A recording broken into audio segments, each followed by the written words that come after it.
I'm selling like really stupid shit. This is a pillowcase. It's $20. It cost me $6 to make. That's shipped. Hey, listen, you gotta find the margins where you can find them. You know what I mean? Once I made enamel pins, and I completely fucked up because of the number of colors, and I didn't like do the calculator right. And I think that they ended up costing like $9 because they were incredibly complicated, and you cannot sell them for more than $10. And then you got to ship them to wherever you are and bring them around with you. And then 2 years later, you're looking at 300 of them. You know what I mean? It's not all like this, which is highly profitable. Oh shit. Tierney and I met this like little puppy today. It was like maybe the cutest dog. Very cute. Yes. All right, I'm gonna play music.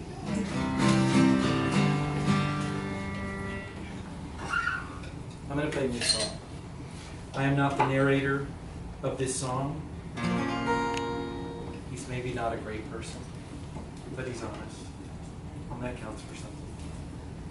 His girlfriend has just been locked up for some kind of drug violation, and he's saying, I'll wait for you, no matter what. You're gonna make it, you're strong, but if you come out clean, I will choose drugs over you. Not a great message. But again, he is totally honest.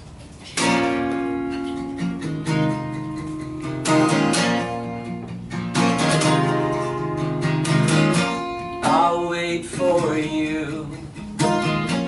I'll wait for you. There's nothing you can do. I'll wait for you. I'll wait for you. Just stay strong, stay true.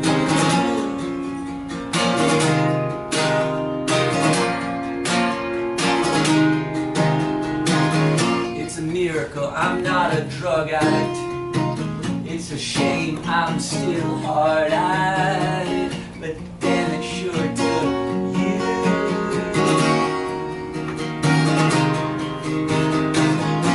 I got you into this, and I can't get you out of this. I'm always gonna be.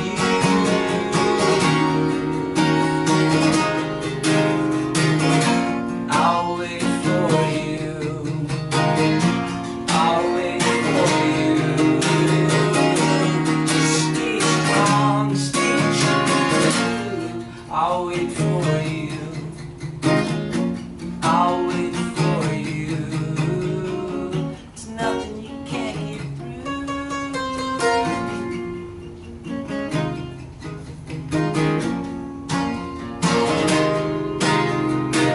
Don't bring home that 12-step shit. I'll sink that ship. What else can I do?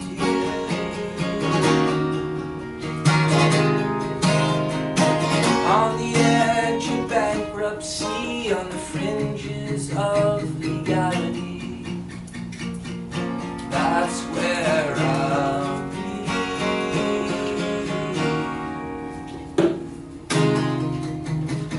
It's a miracle, I'm not a drug addict, but it's a shame I'm still hard-eyed, but damn it sure took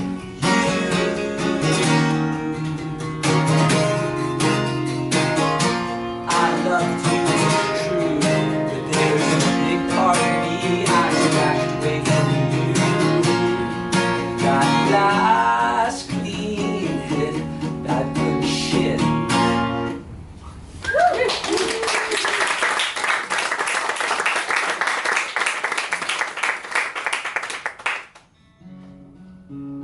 Is everyone asking me questions right now? I love it. Love it. They couldn't be too weird because I can just not read them. You know what I mean? Often they're not weird at all.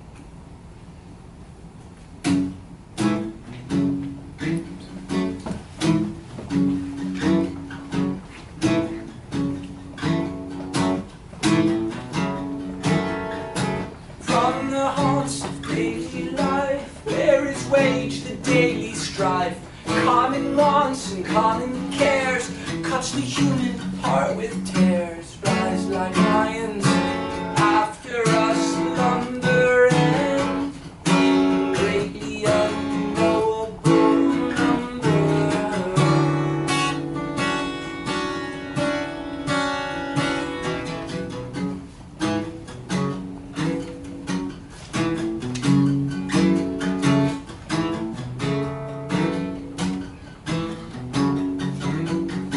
Let the tyrants pour around with apocalyptic sound on the charge of iron wheels and the crash of horses' heels. Rise like lions after us slumber and in greatly unknowable numbers.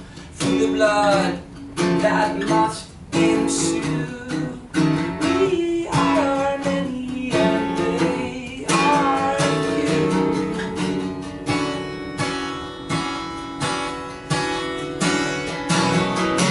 From the workhouse and the prison, pale as corpses newly risen, knives are drawn, now let them see.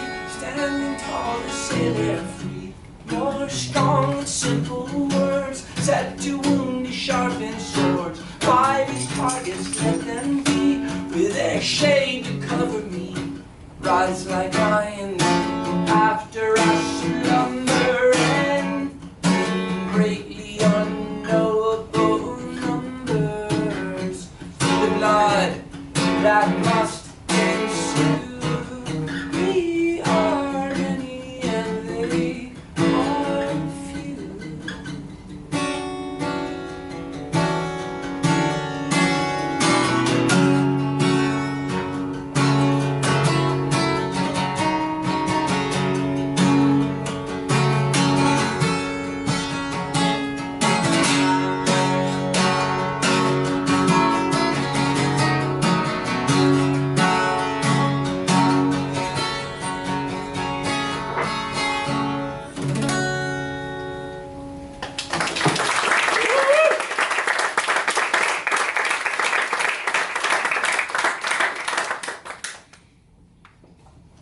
I did a split EP with the Mountain Goats called Moon Collie Bloodbath. A very underpressed record, a very underconceived concept. Cannibals on the Moon, organ harvesting, we just kind of left it there.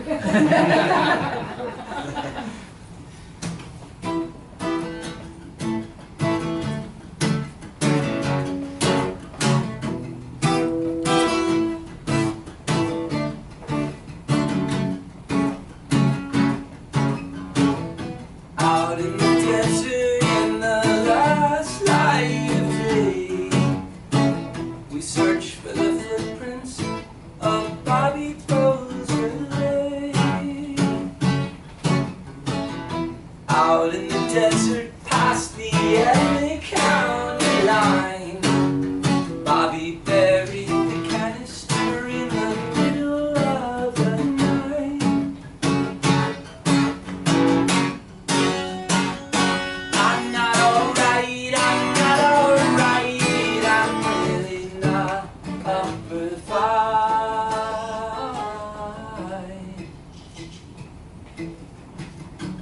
Slow it down, slow it down, down. Slow it down, slow it down, down, down.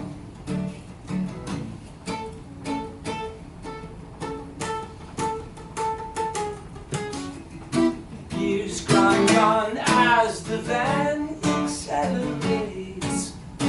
Something very deep needs to stay that way. I'm not alright,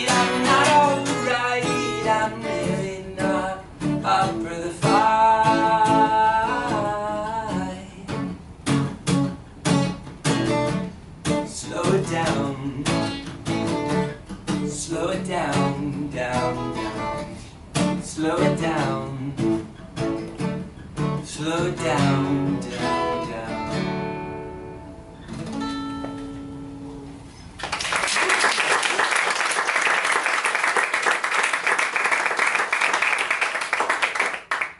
So I like this method with the Post-its because people can read the other people's questions. That's pretty cool. Actually, will you hand me 2 of those questions from the bridge. Awesome, thank you. A brick of cocaine, isn't that a lovely phrase? That's like a kilo, right? 2.6 pounds? 2.2. 2.2. 2.2. Your conversions are bad, but you're good at music, so it's got that going for you.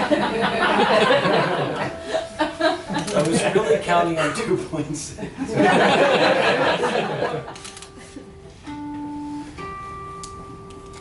It's like I'm closer to the source of cocaine just being in Florida.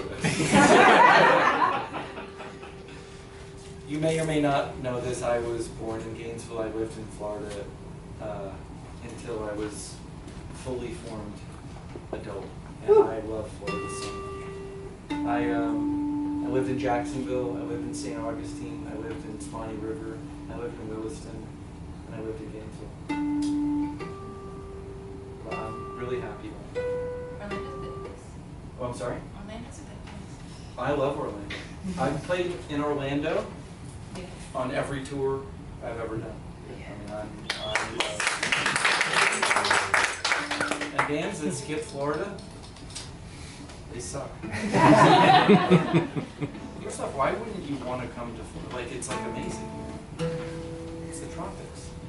It's like beautiful. Who doesn't, I mean, we're swimming tomorrow. I swam today. I swam yesterday. Like, it's life. The food's great. What's the problem? I lived in San Francisco until it crushed my spirit. You know, the funny thing is that like I think I live in LA now. I think LA is underrated. If I tell people I've moved to LA, everyone's like, they scrunch their face up a little bit. You know what I mean? Like, Florida's underrated. Underrated's good. You know what I mean? Kanye said, and then 2 Chainz said the same thing, referring to Kanye. He said, would you rather be underrated or unemployed? Kanye said that, and then 2 Chainz said, would you rather be underrated or unemployed? Thank God. Do you ever smell smells in your dreams? No, but I had a really weird, so I had a falling out with a producer that I worked with.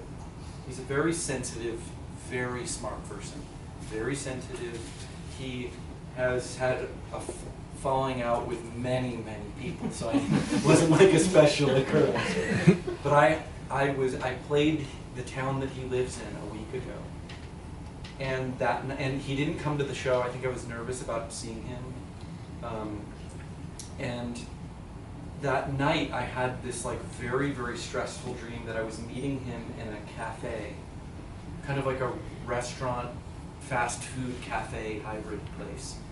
And he was, I got there, he was already seated, and I said, I'll be right back, I just need to get something to drink. And I had a cup, and I went to some kind of, it was like a upscale soda fountain, you know? And I went to the fountain, and there was like maybe 10 or 15 little small drip lines that fed into it with like patients' names, and it was their blood. So you put the cup in and their blood dripped into your soda, and it was like seltzer mixed with like people's blood. And then I remember thinking, this is incredibly dangerous. You know what I mean? I think it's because of the Elizabeth Holmes, you know, serious documentary, you know, the pinprick machine that did not work and mixed up everyone's blood. But also it was just like incredibly disturbing.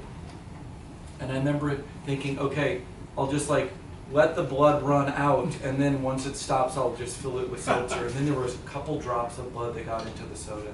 And then I was like, I need to sit down and drink this soda and deal with this like complicated person.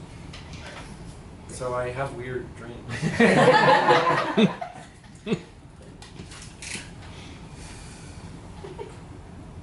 Do you love or hate cutting your nails? Is that the accurate question? So this is, by the way, this is a good question. See, listen, if I took questions, no one would ever ask me this stuff, right? Because like I'm shy. I mean, I'd perform, but I wouldn't ask someone a question. You know?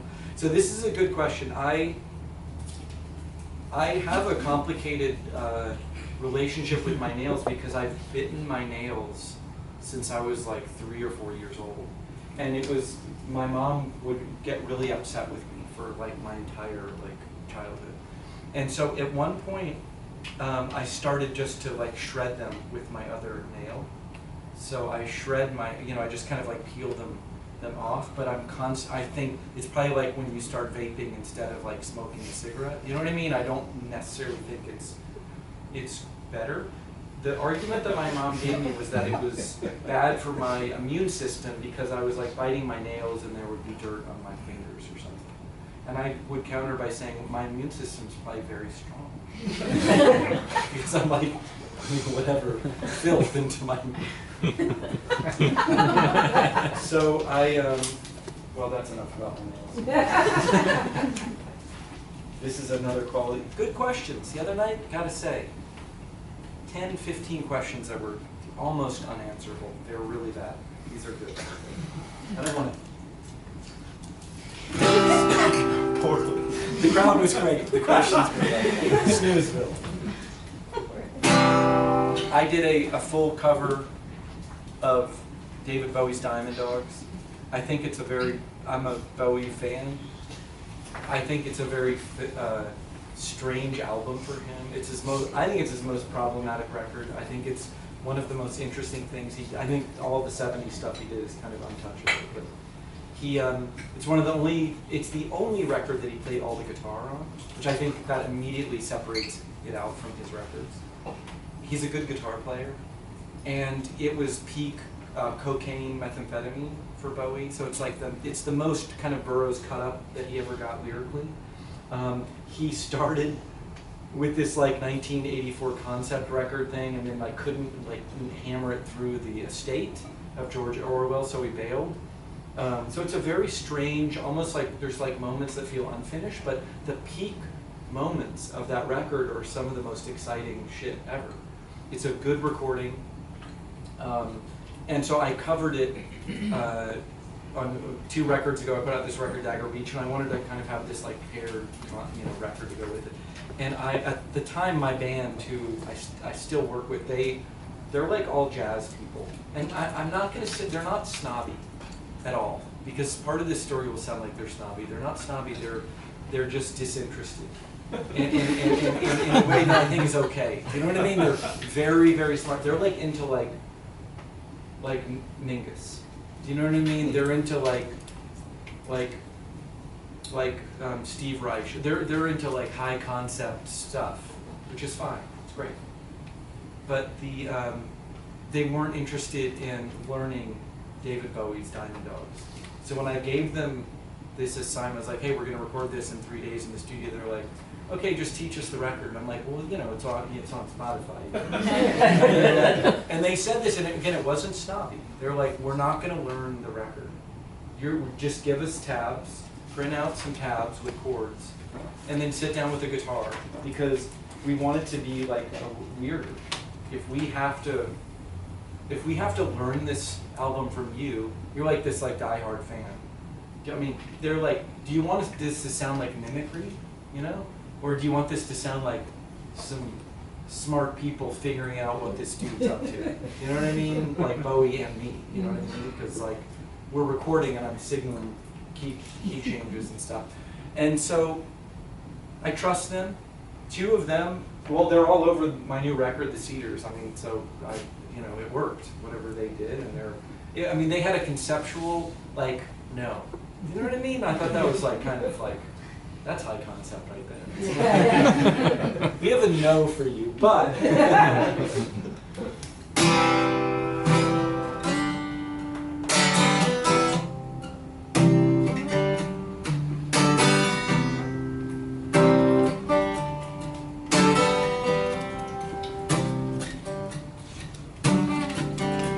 It's safe in the city.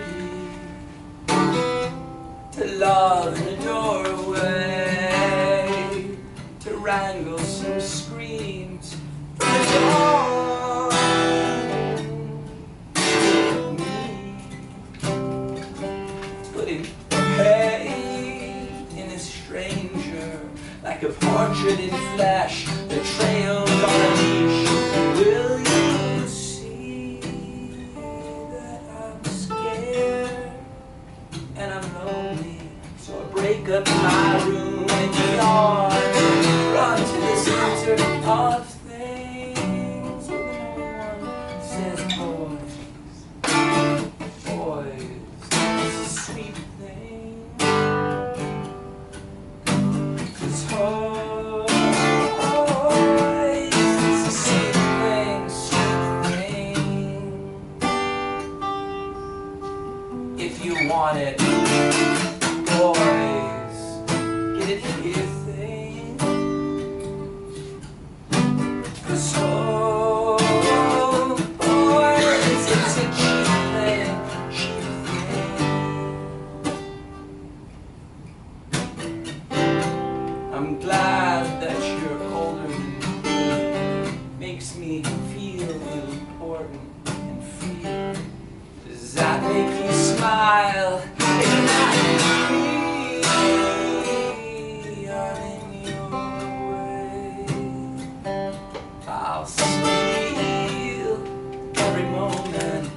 This trade is a curse, and I bless you and run to the crossroads of Hamburg.